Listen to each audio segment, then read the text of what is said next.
Baik teman-teman, selamat datang kembali. Pada kesempatan kali ini saya akan membahas analisa saham untuk periode tanggal 13 Mei sampai dengan 17 Mei 2024 ya. Jadi untuk minggu ini seperti biasanya saya akan bahas rutin untuk saham perbankan yang terbesar ya, yaitu BBRI, Bank Mandiri, kemudian BBNI dan BBCA ya.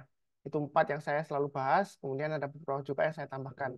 Jadi satu video kurang lebih ada 6 saham. Nanti ada beberapa video yang saya buat. Silakan nonton playlistnya atau podcast listnya ada di video deskripsi di bawah ini ya. Saya mulai dulu untuk sharing chartnya atau grafiknya. Yang pertama yang saya bahas adalah untuk Bank Mandiri. Jadi Bank Mandiri ini termasuk yang salah satu dia masih testing MA 200-nya atau moving average 200 harinya. Rata-rata harga 200 harinya.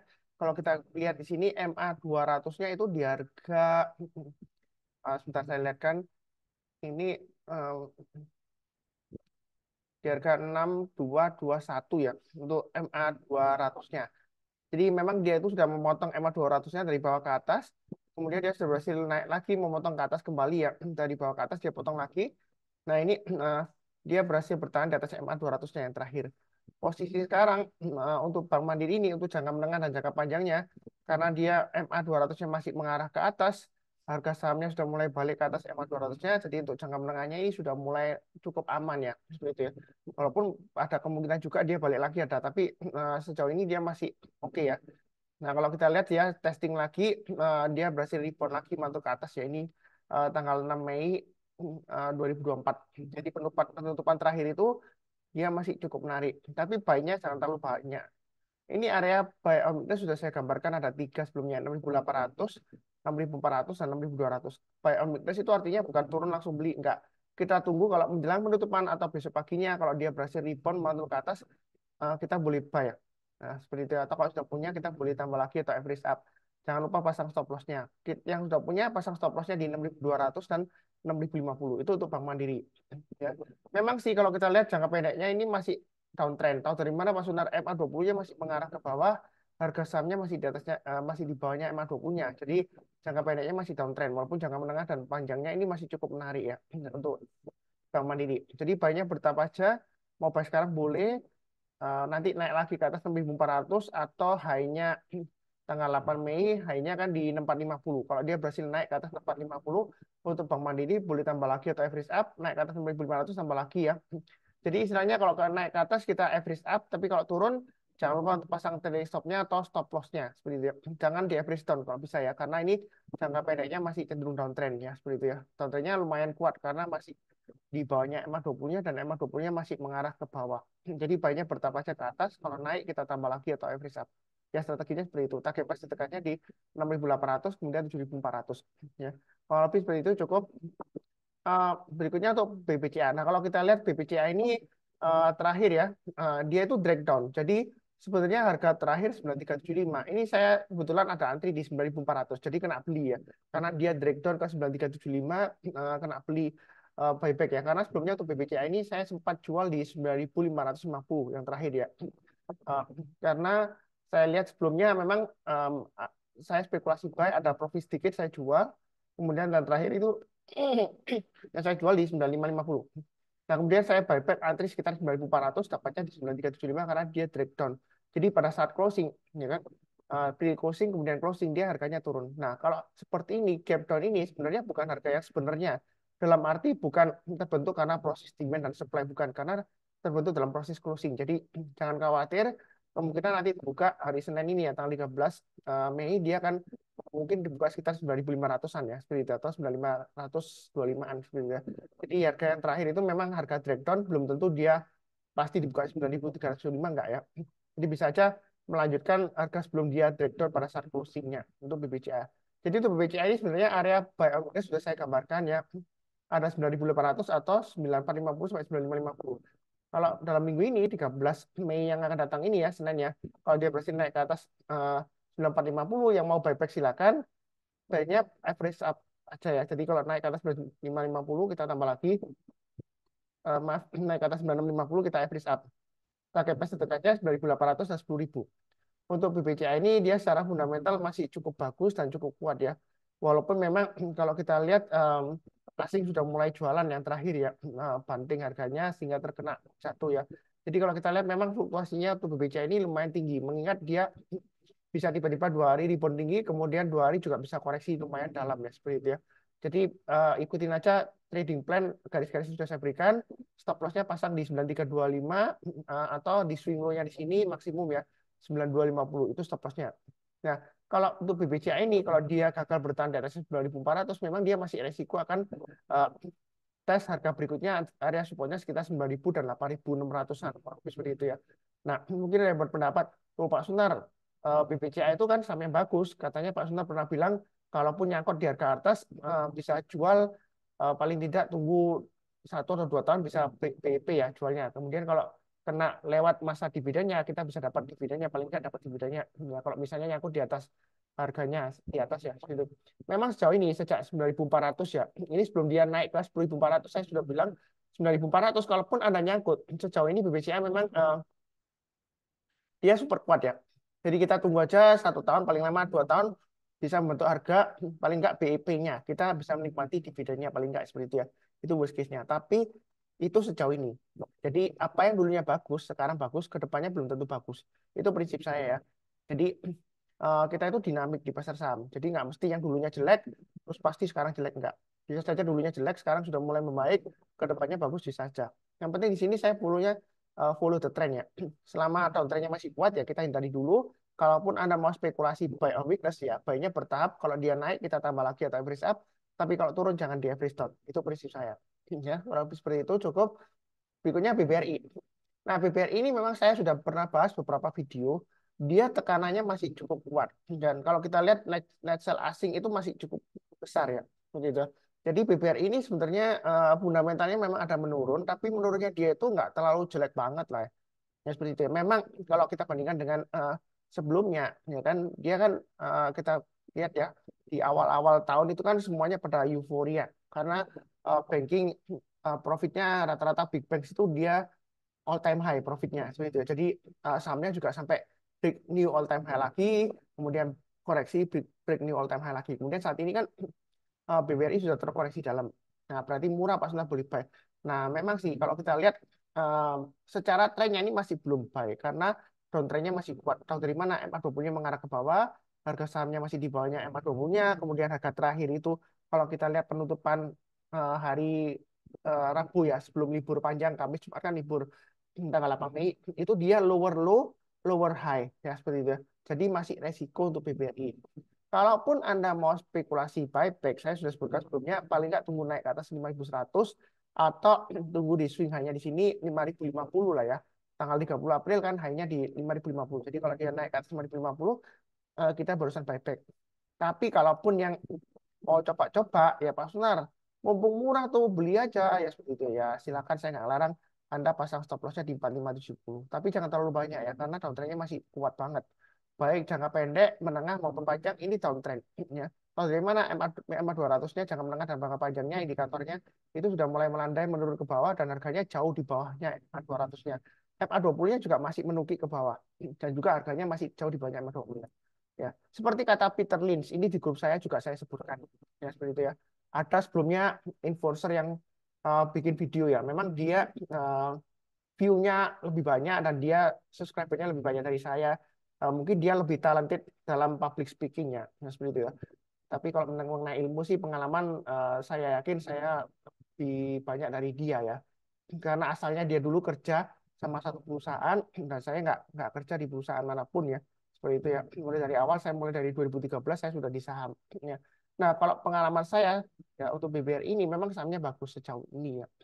Nah, kalau menurut Peter Lynch ya balik lagi ya itu kalau ada suatu saham yang dia tiba-tiba jatuh banget di bawah kita jangan langsung buy kita wait everything to get better ya things to get better price to get better ya jadi Peter Lynch juga menyarankan menunggu bukan hanya kalau turun kita beli terus turun kita beli terus enggak ya kita patut mempertanyakan ya kenapa sih misalnya ini saham yang bagus banget ya BBRI ya misalnya ya. Nah, kenapa sih investor itu kok bodoh dalam tanda petik ya? Maaf, saya nggak menghina siapapun juga ya. Kok saham, saham bagus kok dibanting-banting tuh, kok nggak dibeli, nggak diborong gitu ya. Nah, karena sebabnya mungkin macam-macam. Ada yang dia ahlikan ke investasi ke saham yang lainnya, atau dia mau investasi ke jenis investasi yang lainnya. Misalnya kalau di saham misalnya dianggap kurang, dia mungkin investasinya di komoditas atau di kripto ya seperti itu ya. Kita kan akan pernah tahu ya seperti itu ya. Atau mungkin juga ya seperti ini ya. Karena tekanan nilai rupiah itu kan US dollar Indonesia rupiah ya, itu kan kursnya naik ya. Jadi rupiahnya melemah. Jadi bisa saja dia sell dulu nanti dia buyback di bawah ketika harganya sudah mulai murah. Karena dia mau mengamankan sebagian dari eh, istilahnya itu modalnya dia ya. Asal nggak supaya nggak tergerus mendalam kalau kursnya naik-naik terus ya seperti itu ya. Nah, berhubung ada intervensi dari BI, rate-nya dinaikkan, BI rate-nya dari 6% ke 6,25%. Sebenarnya untuk Bank BRI ini ya, dalam saya lihat dari interview salah satu media di YouTube ya, direkturnya BRI itu dia mengatakan dia akan fokusnya untuk memperbaiki kualitas kreditnya. Jadi dia nggak agresif dulu untuk menyalurkan kreditnya. Kedua, dia akan berusaha untuk mencari dana murah ya seperti itu dan menekan beberapa pos operasionalnya atau biaya operasionalnya seperti itu ya. Dan dia juga meyakinkan investor. Dia bilang untuk saham BBRI ini pun kedepannya ya nggak ngapa-ngapain pun dia masih sanggup untuk bagi dividennya. Antarkan dia itu mempertahankan kualitasnya. Karena yang terakhir kan eh, ketakutan karena fundamentalnya sudah mulai menurun sebenarnya sih wajar-wajar saja ya karena koreksi dari sebelumnya dari euforia sebelumnya. Nah kalau misalnya BI rate itu tinggi kalau dia bisa mendapatkan bunga murah ya simpanan pihak ketiga ya seperti tabungan itu dapat dapat yang murah ya kemudian dia bisa menyalurkan kredit karena BI rate-nya naik ya kemungkinan besar ya suku bunga kredit juga naik sehingga mempengaruhi profitnya dia bisa bertambah asalkan dia menekan resiko kreditnya atau cost kreditnya dan direkturnya menekankan kepada cost kreditnya karena perbankan itu musuhnya adalah ada dua ya cost of credit sama resiko gagal bayarnya non performing loan-nya seperti itu ya. Nah, kalau dia bisa kendalikan dua itu aja, banknya pasti aman ya seperti itu. Nah, memang ini seperti saya katakan tadi, di saham itu kan profitnya ada dua, capital gain, kita beli low, buy high atau buy high, sell higher. Ya, buy low, sell high atau buy high, sell higher ya seperti itu ya. Nah, kalau misalnya kondisinya nggak memungkinkan untuk naik lagi, ya investor-investor yang atau trader yang besar, dia akan sell waktu dia di atas, dia akan buyback di bawah. Jadi sell high, buy low. Efeknya sama kurang lebih. Jadi dia sell dulu, nanti dia buyback di bawah. Jadi istilahnya dapat tanda petik cashback. Ya, seperti itu ya. Misalnya dia jualnya di 6250. Ya, sekarang buyback di 4700 misalnya seperti itu ya. Dia akan dapat cashbacknya dari harganya 4700 ke 6250. Kalau dia jualnya di 6250. Ya. Daripada dia di 6250, dia didiamin, dia rugi kan. 6250 ke 4700. Ya, seperti itu ya. Ya mungkin aja seperti itu. Karena dia nggak bisa push higher, nggak ada sentimen positif lagi. Ya, dia sementara jual dulu. Nanti kalau sudah membaik, ya, ya kita berusaha buyback. Nah, mengenai uh, investor asing jual, itu sebenarnya saya melihatnya sebagai sesuatu yang positif. Dalam arti, memang BBRI ini ada aksi korporasi buyback ya. Sampai jangka waktu kalau salah Agustus ya 2024 ini eh, dia sudah melaksanakan buyback belum atau tidaknya waktu dia turun eh, dari Maret saya belum cek lagi sepertinya belum ya belum dieksekusi buybacknya entar nanti dieksekusi di harga berapa sepertinya saya belum ada beritanya tapi kalau sudah tahu mohon informasikan ya sejak dia dari minggu ketiga Maret dia kan berusaha naik gagal kan turun dari 6.000 6.325 kemudian dia turun sampai 4.570 apakah sudah ada buyback saya belum cek lagi ya gitu ya. Nah, buybacknya sih nggak terlalu banyak sih, kalau salah 3 triliun atau berapa gitu ya. Nah, kalau dibandingkan dengan foreign outflow-nya, foreign outflow-nya itu net sell asingnya masih besar ya. Kalau sana sudah di atasnya 10 triliun ya selama ya hampir dari jadwalnya gitu ya. Jadi itu ya, dari puncaknya di sini. Nah, kalau saya lihat sih pengaruhnya potensial kenaikannya masih ada. Paling tidak kalau misalnya ada spekulasi buy sekarang, pasang stop loss-nya 4570 atau 4500 maksimum ya. Nah, nah, target price terdekatnya ya mungkin sekitar 5000 masih bisa didapat lah kalau misalnya dia technical rebound misalnya ya gitu ya. Tapi baiknya bertahap aja jangan terlalu agresif ya karena masih resiko. Yang sudah punya kalau nyangkut Anda pasang aja stop loss-nya kalau dia turun di bawahnya 4570 Anda kurangi posisi, turun di bawahnya 4500 Anda jual dulu semuanya. Ya seperti itu ya. Mungkin ada yang komplain Pak Sunar saham yang bagus kok dijual. ya budayakan sih kalau misalnya dia turun jangan di every stone. Pasang selalu trailing stopnya atau stop lossnya. Itu saran saya ya. Kalau lebih cukup. Berikutnya untuk BBNI ini BBNI juga tekanannya masih cukup kuat dan sangat kuat juga karena terakhir itu dia lower low, uh, lower close dan juga lower high. Jadi masih ada kemungkinan dia akan testing area 4.400 yang sudah punya hati-hati kalau dia turun di banyak 4.620 lebih baik jual dulu sebagian, turun di banyak 4.500 ya jual dulu semuanya. Karena ini masih risikonya masih besar. Kalaupun Anda mau buyback untuk BBNI, paling tidak tunggu paling cepat ya naik ke atasnya 4890. Itu swing hanya tanggal 6 Mei 2024. Jadi kalau naik ke atas 4890 kita barusan buyback, naik ke atas 5.000 kita tambah lagi average up. Tetap berikutnya kita ikutin aja garis-garis yang sudah saya berikan. Tapi saya nggak menyarankan, lebih baik tunggu aja naik ke atasnya 5.200 ya. Ya, seperti itu. Karena kalau masih di bawahnya 5.200 itu masih cenderung resiko. Paling tidak dia akan testing lagi nanti setelah rebound akan testing lagi sekitar 4.750 sampai 4.800 ya. Nanti kita barusan mungkin bawa di sana. Ini masih resiko, belinya jangan terlalu banyak. Kalau mau buy-nya ke atas. Jadi kalau naik kita tambah lagi average up ya, bukan average down. Karena trennya masih downtrend. Jangan melawan tren. Seperti tadi saya sebutkan ya. Peter Lynch itu mengatakan kita buy-nya ya memang ketika market itu harganya makin jatuh, saham murah memang saatnya untuk buy. Tetapi kita itu harus menunggu saat everything to get better ya. Semuanya sudah membaik, kurs rupiah sudah mulai membaik kan. Seperti itu. Kemudian kalau laporan keuangannya kita bisa pantau laporan keuangan bulannya yang juga membaik, harganya price to get better juga dia bilang gitu ya. Saya sudah siapkan juga salah satu videonya, screenshotnya di grup saya. Jadi tunggu aja kalau yang belum punya santai aja ya. Ya kurang lebih cukup. Berikutnya BRIS, laporan keuangan terakhir memang masih bagus untuk BRIS. Area buy untuk BRIS saya sudah sebutkan 290 atau 2.200, paling enggak 2.400-an. Ini masih konsolidasi. Konsolidasinya lumayan kuat ya sejauh ini ya. Antara 2.500 sampai 2.800-an ya. Jadi kalau mau buy interest mungkin di sekitar area 2.400 paling dekatnya atau 2.460-an ya. Jadi kalau turun jangan langsung buy, tunggu besok paginya atau sorenya kalau dia sudah berhasil naik lagi ke atas 2.540 ya kita boleh buy. Kayaknya tetap aja karena dia masih konsolidasi. Nah, selama dia masih di bawah 2.700, sebenarnya dia resiko untuk turun ya. Ya, konsolidasi itu kalau dia nggak berhasil breakout resistennya, ya lama-kelamaan bisa saja dia turun. Ya, investor juga nunggunya lama, mungkin dia bisa jual. Mungkin ya, saya nggak bilang pasti turun, nggak. Ya, bisa saja konsolidasinya lama. Ya, kalau di bawah 2.700, dia ada kemungkinan masih koreksi atau testing area support berikutnya lagi. Nah, jadi baiknya jangan terlalu agresif, bertahap aja. Kurang lebih cukup. Berikutnya untuk Arto. Arto ini kenapa saya bahas? Kalau kita lihat, ya, memang dia sudah mulai naik ya dari low-nya sebelumnya ini 2 kali testing low-nya di 2040. Ya, dia sudah memotong MA20-nya dari bawah ke atas ya. Tetapi di sini yang kita harus garis bawahi, ini MA20-nya masih mengarah ke bawah. Jadi kalau mau buy sekarang itu masih resiko. Kecenderungan. Nah, buy-nya di mana Pak Sunar? Saya banyak ditanya seperti itu. Nah, apakah tunggu di 2040 atau tunggu lagi di bawah 1.500 ya seperti itu ya. Nah, karena itu saya itu prinsipnya follow the trend, ya kan? Ya, saya itu nggak mau melawan tren. Dalam arti ini kan masih downtrend. Ya, kita belinya tunggu kalau everything to get better seperti kata Peter Lynch ya. Jadi kita banyak kalau kita perhatikan di sini ini ada acuan dari resistennya sebelumnya yang dia tembus ke atas yaitu 2.470. Ketika dia turun di bawahnya 2.470, dia turunnya lumayan dalam bisa sampai 1.500. Jadi selama di bawahnya 2.470 seperti kondisi sekarang, itu masih ada kemungkinan dia bisa turun lagi sampai 1.500.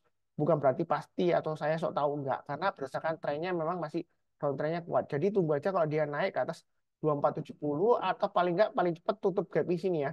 Naiknya ke atasnya high-nya tanggal 16 April, naik ke atas 2380 kita barusan buy. Ya. Saya kasih tarik garis saja. Tunggu 2380 ke atas kita buy, buy-nya bertambah aja. Naik ke atas 2470 kita tambah lagi average up. Tapi buy-nya jangan terlalu banyak-banyak ya karena dia ini jangka menengahnya dan jangka panjangnya MA200-nya sudah mulai mengarah ke bawah. Jadi ada kemungkinan dia masih konsolidasi mungkin nanti di area sekitar 2000 sampai 2400-an ya kan. Dia konsolidasi atau sideways ya. Ya. Atau dia bisa saja kalau dia turun lagi di bawah 2000 ini turunnya bisa sampai 1.500 lebih atau 1.600-an. Ya itu untuk Arto. Jadi istilahnya don't push your luck. Yang sudah punya jangan di every stone. Ya, pasang aja stop loss-nya di 2.200 dan 2040. Kalau 2040 mungkin terlalu jauh ya. Mungkin tengah-tengahnya 2140-an ya. Kalau dia turun banyak itu ya mungkin ada baiknya jual dulu karena dia ada resiko testing 2040 kalau dia gagal dia akan turun lagi makin dalam ya. Itu kurang lebih seperti itu untuk saham perbankan. Jangan lupa untuk nonton video yang lainnya, ada beberapa video saya post. Tetap semangat ya. Jadi walaupun saat ini tuh ya sekali lagi lesu ya. Mungkin kalau kita perhatikan, oh Pak Sultan nggak pindah market aja ke saham US atau saham lainnya. Kalau menurut saya sih, ya ini masih cukup menarik. Karena kalau kita lihat pasarnya US, itu banyak saham-saham yang bullish banget, yang kebanyakan over value semua ya. Ya nggak semuanya sih, tapi kebanyakan bullish ya. Apalagi yang Seven Magnificent ya, seperti itu ya. Ya seperti Microsoft, Google, Apple ya seperti itu. Itu kan sahamnya sudah mahal-mahal semua lumayan ya seperti itu ya. Nah, nah kalau kita lihat saham-saham Indonesia yang banyak yang dibanding turun karena asing jualan ya, karena takut kursnya rupiah itu sebelumnya sempat 16.200, sekarang kan sudah mulai turun ya, karena BI menaikkan suku bunga ya. Jadi kedepannya harusnya ada perbaikan kalau sudah rupiahnya sudah mulai turun 15.800, mungkin IHSG bisa lagi balik ke 7.700-an atau bahkan higher high 8.000 masih bisa ya, selama ada perbaikan fundamental seperti itu ya. Saya percaya sih kedepannya IHSG itu masih cukup menarik ya untuk buy ya. Seperti itu. Tapi buy-nya itu juga sama. Kita ikutin aja sarannya Peter Lynch. Buy ketika everything itu to get better ya. Jangan memaksakan diri. Price-nya get better, situation-nya juga get better, semuanya membaik, kita mulai buy. Jadi tenang aja, banyak bertahap aja sesuai dengan yang saya sarankan tadi.